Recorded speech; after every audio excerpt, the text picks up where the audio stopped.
সভ্যালী গুণগামী গণপ্ৰহাৰ বৰচকা ভাষা প্ৰাথমিক বিদ্যালয় সহকাৰী শিক্ষকক ওপৰা-ওপৰিকৈ আক্ৰমণ ফুকন ডেকা পুনম তেৰণ লক্ষ্যজ্যোতি ডেকা আৰু মৃগাংক ডেকাৰ ঘটনাৰ বিৱৰণী মতে শিক্ষক জোনাহিৰ হুছেইনে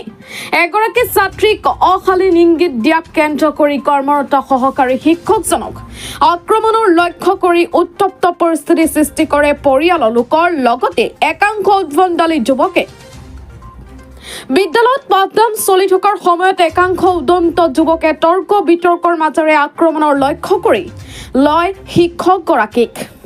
কেৱল এয়াই নহয় বিদ্যালয়ৰ প্ৰধান শিক্ষয়িত্ৰীগৰাকীলৈ কেনেকৈ চোচা লৈছে এইগৰাকী উদন্ত ফুকন ডেকা নামৰ লোকজনে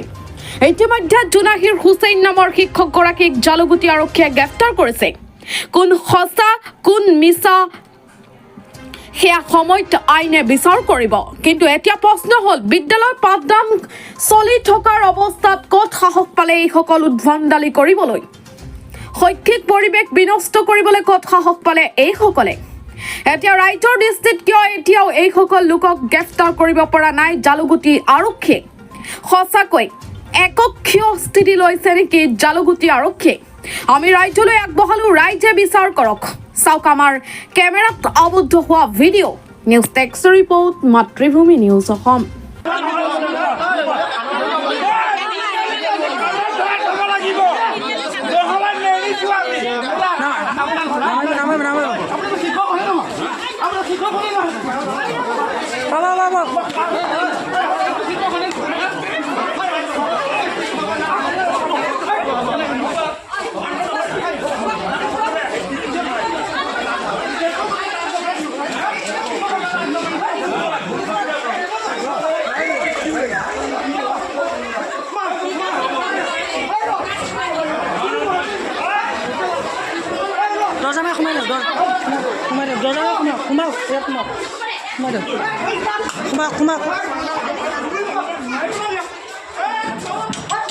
Come on.